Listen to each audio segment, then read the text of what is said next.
একটা মেয়ের একটা সময় পার হওয়ার পরে চোখে তার একটাই স্বপ্ন আর মনে একটাই ইচ্ছে থাকে যে একটা সুন্দর বন্ধুর মতন স্বামী হবে তার, আর একটা সুন্দর যত্নশীল পরিবার অর্থাৎ সংসার হবে। কিন্তু সেটা কি সব মেয়েরা পায়? একদমই না। সেটি কিন্তু সব মেয়েদের ভাগ্যে একদমই জোটে না। হ্যালো বন্ধুরা, good morning, welcome back to my channel. তো আজকে না আমার ছেলেটার শরীরটা খুব খারাপ, তাই ও আজকে না একদম ওঠেনি, আর আমিও আজকে ওঠাইনি। তাই একটু মাথায় হাত বুলিয়ে দিয়েছিলাম যাতে ওর ভালো লাগে। এরপরে কিন্তু আমি সব কাজকর্ম সেরে নেবো এই ফাঁকে।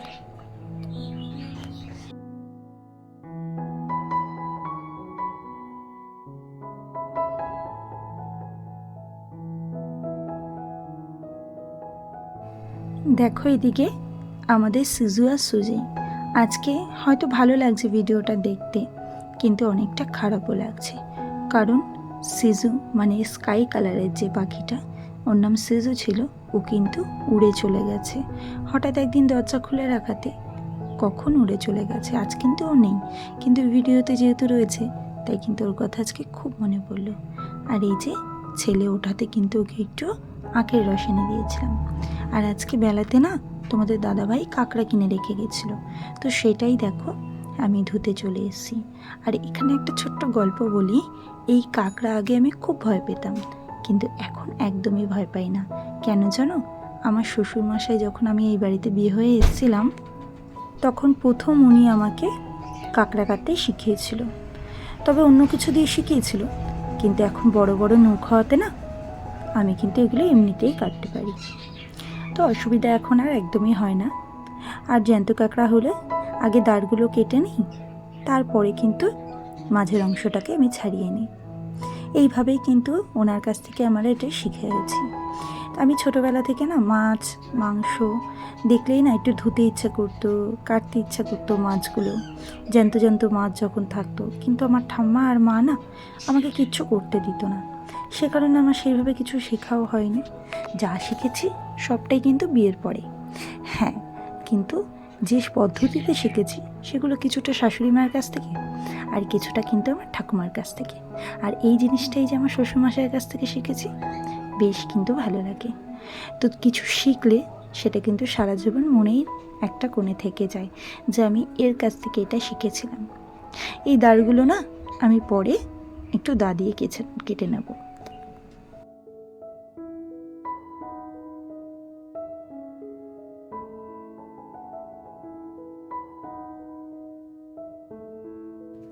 তো দেখো এক এক করে কিন্তু আমার সমস্ত কাঁকড়া কাটা হয়ে গেল। এবার এটা ভালো করে কিন্তু আমি ধুয়ে নিচ্ছি।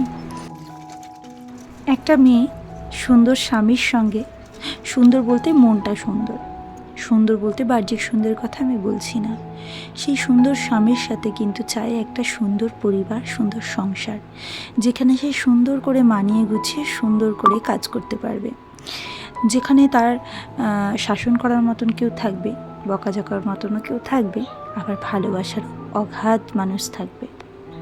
একটা সুন্দর সংসার গড়ে ওঠে কিন্তু একটা শাসন আর একটু ভালোবাসায়। শাসন যেমনি দরকার তেমনি ভালোবাসাও দরকার, কিন্তু সেই দুটোর মধ্যে যদি একটা একটু বেশি আর একটা কম পড়ে যায়, তখনই কিন্তু হয় অনেক মনোমালিন্য। যেমন শাসনটা বেশি পড়লে, ভালোবাসাটা কম পড়লে, সেখানে অবহেলার পরিমাণটা অনেকটা পর্যায়ে বেশি হয়ে যায়।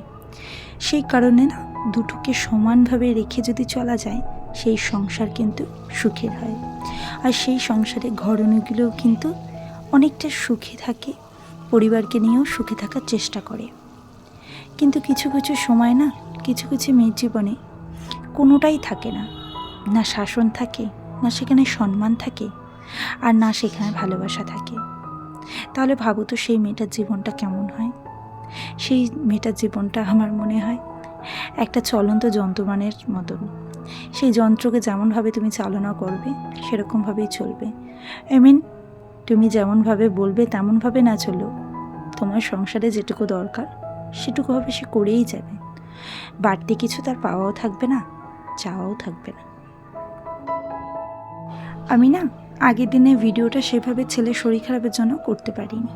তারপরের দিন ছেলে সুস্থ হতেই কিন্তু একটু বেরিয়ে পড়েছি ওকে নিয়ে একটু ঘুরতে।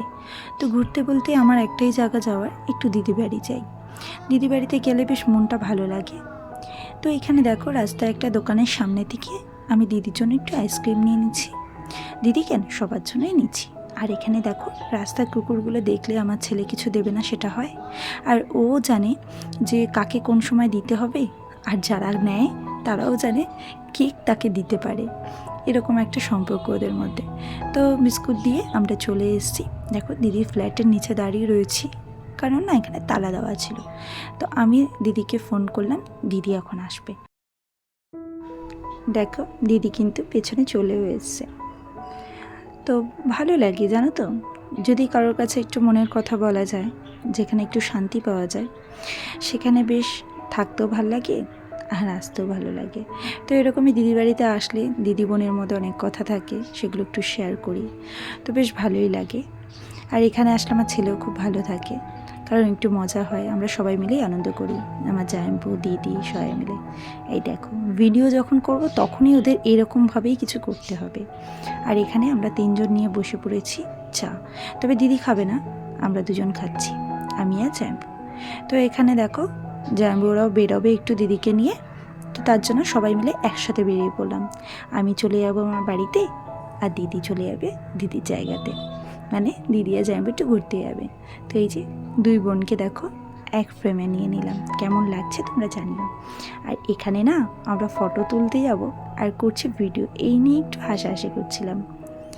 তো এখানে আমি বাড়ি আসার পথে না ছেলে একটু দোকান থেকে বললো, মা আমি একটু পিৎজা খাবো। তো এখানে আমি বুঝতে পারিনি যে এই দোকানটাতে পিৎজা মানে এই পাউরুটির পিৎজাগুলো দেবে। তো আমি ভেবেছিলাম যে পিৎজাগুলো অরিজিনাল হয়, সেই পিৎজাগুলোই মনে হয় দেবে, বাট সেটা হয়নি। তো ছেলের জন্য একটা কেক আর একটা পিৎজা নিয়ে আসি। পিৎজাটা যাও একটু ভালো ছিল, খাওয়ার মতন ছিল, কিন্তু কেকটা এতটা বাজে ছিল তোমাদের কি বলবো। তো যাই হোক, ছেলে যেহেতু ভালো খায়, ওর ভালো লাগার জন্যই সব কিছু। তো আজকের ভিডিওটা আমি এই পর্যন্তই রাখলাম। তোমাদের আমার ফার্স্ট ব্লগ কেমন লাগলো সেটা কিন্তু অবশ্যই কমেন্ট করে জানাবে। যদি ভালো লাগে একটা লাইক একটা কমেন্ট করে দেবে। তো শেষটা আমার পোষ্য পুটুসোনাকে নিয়ে আমি শেষ করলাম। তোমাদের একটা লাইক একটা কমেন্টের সাথে যাদের ভালো লাগবে তারা একটা সাবস্ক্রাইব করে দেবে প্লিজ। তোমরা আমার নতুন বন্ধু হও, ভালোবেসে পাশে থাকো, সাপোর্ট করো, যাতে আমি এগিয়ে যেতে পারি সামনের দিকে। তো চলো পরবর্তী ভিডিওতে দেখা হবে, টাটা।